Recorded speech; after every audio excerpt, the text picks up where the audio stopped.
me show you something that Jesus said about Satan in Luke chapter 8. ಲೂಕ 8ರಲ್ಲಿ John 8, sorry. ಯೋಹಾನ 8ರಲ್ಲಿ ಯೇಸು ಸ್ವಾಮಿ ಸೈತಾನನ ಬಗ್ಗೆ ಏನು ಹೇಳಿದನು ನೋಡ್ತೀವಿ. John 8, Jesus said these words. ಯೋಹಾನ 8ರಲ್ಲಿ ಯೇಸು ಸ್ವಾಮಿ ಹೀಗೆ ಹೇಳಿದರು. He told Pharisees, these same type of Pharisees, ಫರಿಸಾಯರಿಗೆ ಹೀಗೆ ಹೇಳಿದರು. He told them, ಅವರಿಗೆ ಹೀಗೆ ಹೇಳಿದರು. John 8:44. ಯೋಹಾನ 8:44ರಲ್ಲಿ. See, you read in verse 13, he's speaking to the Pharisees.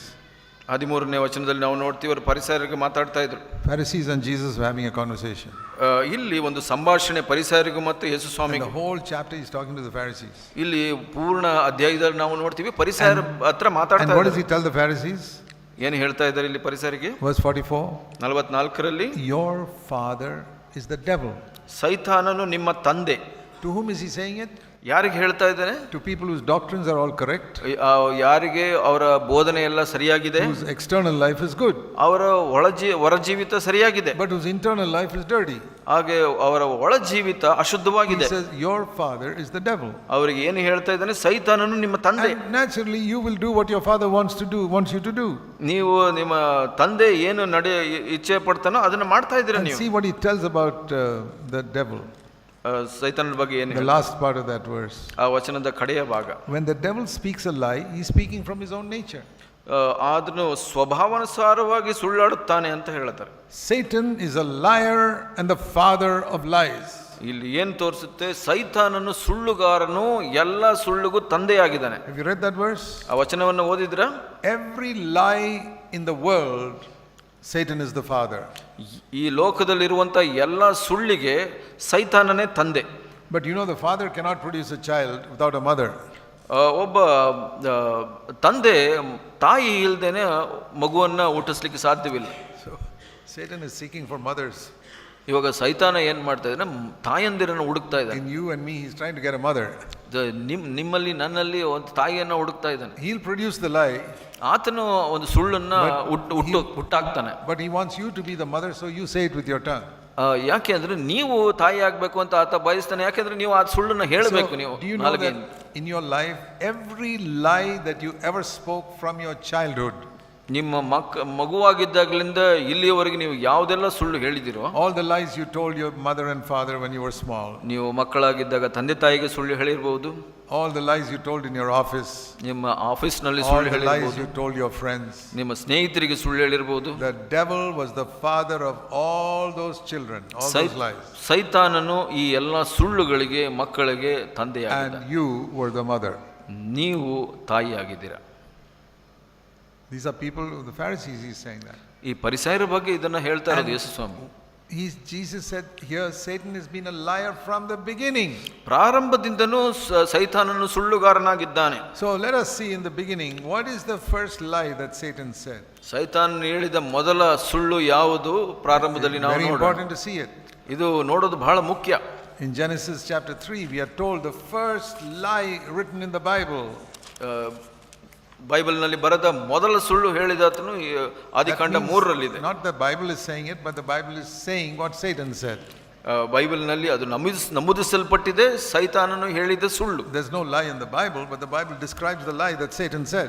ಬೈಬಲ್ನಲ್ಲಿ ಸುಳ್ಳು ಬರೆಯಲ್ಪಟ್ಟಿಲ್ಲ, ಅದು ಅವನು ಏನು ಸುಳ್ಳು ಹೇಳಿದ ಅದು ಬರೆಯಲ್ಪಟ್ಟಿದೆ. That is the first lie mentioned in the Bible. ಆ ಒಂದು ಸುಳ್ಳು ಇಲ್ಲಿ ನಮೂದಿಸಲ್ಪಟ್ಟಿರುವಂತದ್ದು. And what is that lie? ಏನು ಅದು ಸುಳ್ಳು? Listen carefully. ಇಲ್ಲಿ ಜಾಗರೂಕತೆಯಿಂದ ಕೇಳಿ. Genesis 3, ಆದಿಕಾಂಡ 3. He came through the serpent to Eve and said, has God told you you cannot eat from some tree here? ಸರ್ಪನ ಮುಖಾಂತರ ಆತನು ಬಂದು ಇದರಲ್ಲಿ ಯಾವುದೋ ಹಣ್ಣು ತಿನ್ನಬಾರದು ಅಂತ ದೇವರು ಹೇಳಿದನ? The woman said, yes, this tree of knowledge of good and evil. ಆ ಸ್ತ್ರೀ ಹೇಳಿದಳು, ಹೌದು ಇದು ಹಣ್ಣು ತಿನ್ನಬಾರದು ಅಂತ ಹೇಳಿದಳು. If I eat from it, God said, I'll die. ಇದರಿಂದ ನಾನು ತಿಂದ್ರೆ ದೇವರು ಹೇಳಿದರೆ ನಾನು ಸಾಯ್ತೀನಿ ಅಂತ. And the serpent said, verse 4, you will definitely not die. ಆದರೆ ಸೈತಾನ ಏನು ಹೇಳ್ದ?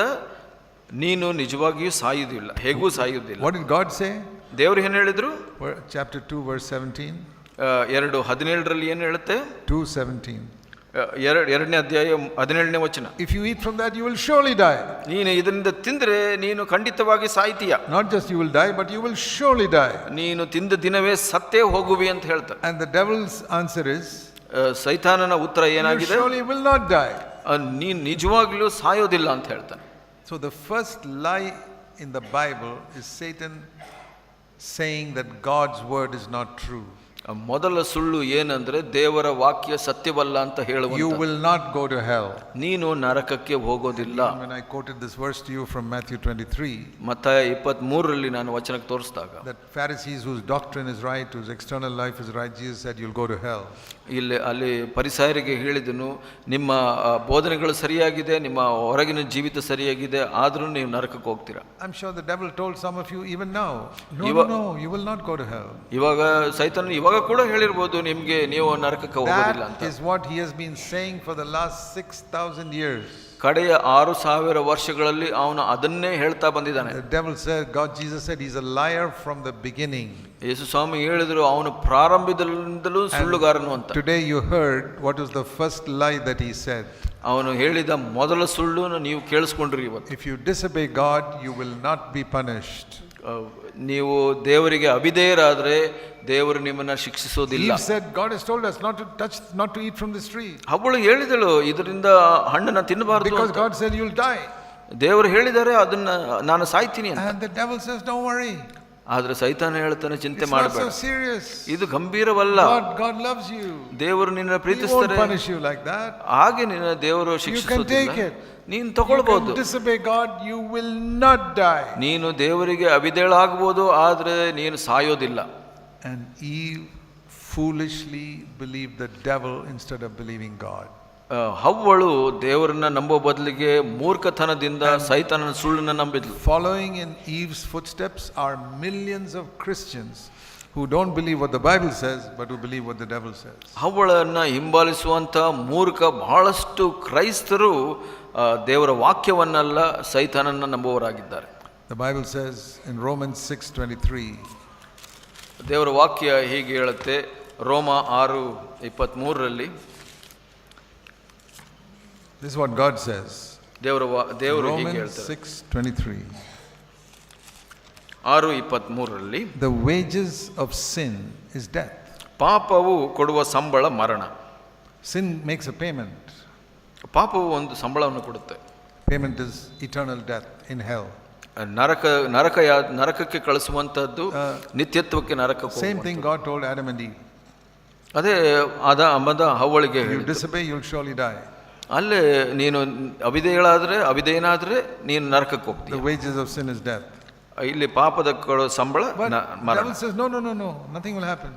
ಸೈತಾನ ಹೇಳ್ತಾನೆ ಇಲ್ಲ, ಇಲ್ಲಿ ಏನು ಆಗೋದಿಲ್ಲ ಅಂತ.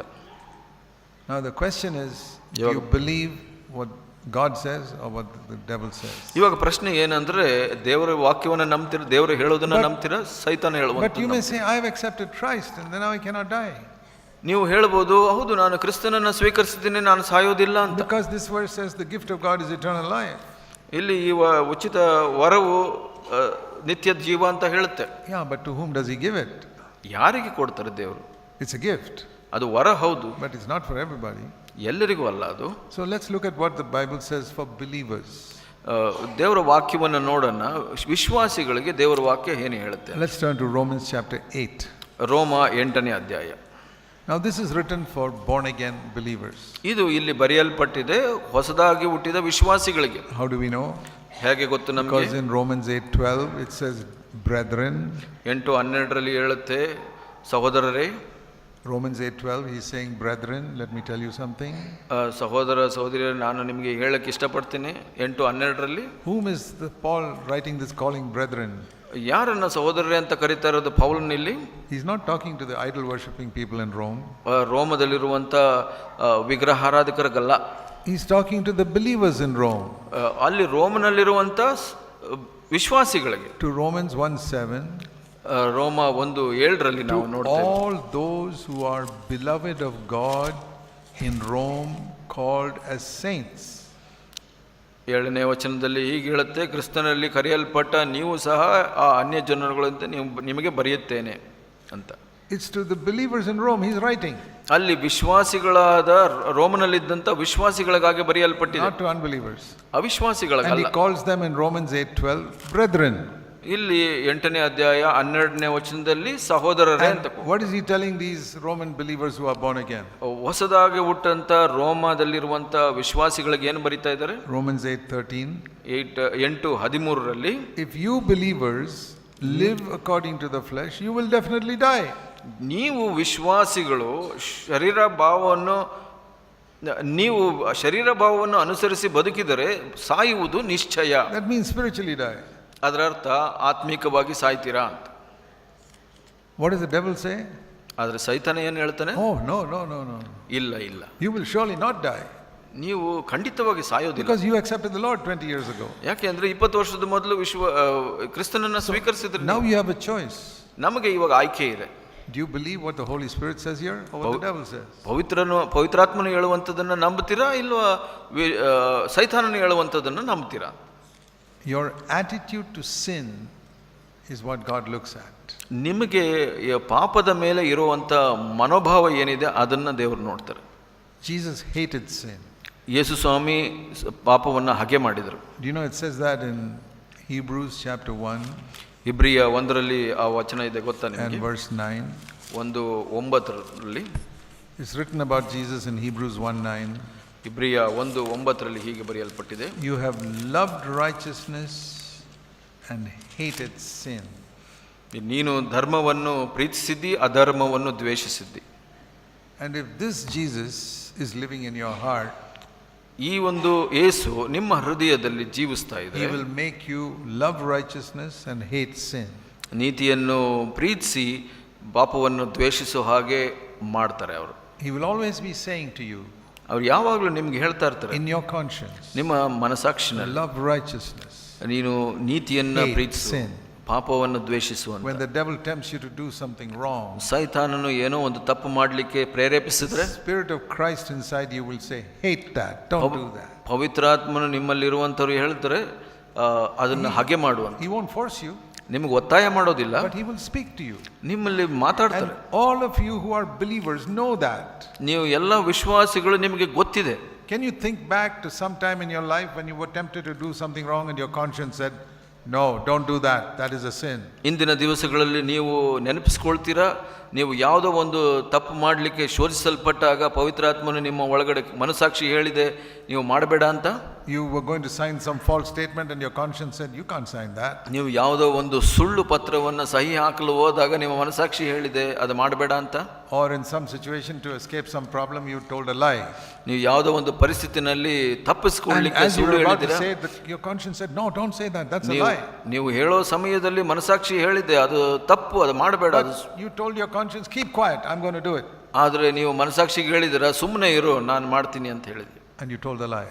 ಮತ್ತೆ ಸುಳ್ಳು ಹೇಳಿದ್ದೀರಾ. What will happen is, ಏನಾಗುತ್ತೆ ಅಂದ್ರೆ, if you keep on doing that, ನೀವು ಹಾಗೆ ಮಾಡ್ತಾನೇ ಇದ್ರೆ the voice of conscience will become softer. ನಿಮ್ಮ ಮನಸ್ಸಾಕ್ಷಿಯ ಸ್ವರ ಇನ್ನು ಮೆಲ್ಲಗಾಗ್ತಾ ಹೋಗುತ್ತೆ. After some time, ಸ್ವಲ್ಪ ಸಮಯದ ನಂತರ it will stop speaking altogether. ನಿಮ್ಮ ಹತ್ರ ಮಾತಾಡೋದನ್ನು ನಿಲ್ಲಿಸ್ಬಿಟ್ಟು. Because you have killed it. ಯಾಕೆಂದ್ರೆ ಅದನ್ನು ಸಾಯಿಸಿಬಿಟ್ಟಿದ್ದೀರ. That is worse than cutting off your hand or pulling out your eyes. ನಿಮ್ಮ ಕಣ್ಣನ್ನು ತೆಗೆಯೋದಕ್ಕಿಂತ ಕೈಯನ್ನು ಕತ್ತರಿಸೋದಕ್ಕಿಂತ ಗಂಭೀರವಾದ the most valuable thing you have inside your body is your conscience. ನಿಮ್ಮ ಶರೀರದಲ್ಲಿ ಇರುವಂತ ಬಹಳ ಮೌಲ್ಯವಾದದ್ದು ಯಾವುದು ಅಂದ್ರೆ ನಿಮ್ಮ ಮನಸ್ಸು. People are so afraid, I must not get high blood pressure, I must not get diabetes, all these things are dangerous for my body.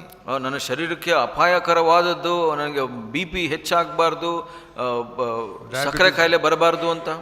But much worse than that is to kill your conscience. ಅದಕ್ಕಿಂತ ಬಹಳ ಗಂಭೀರವಾದದ್ದು ಮನಸಾಕ್ಷಿಯನ್ನು ಸಾಯಿಸಬಾರದು. You can have diabetes and blood pressure and cancer and still go to heaven.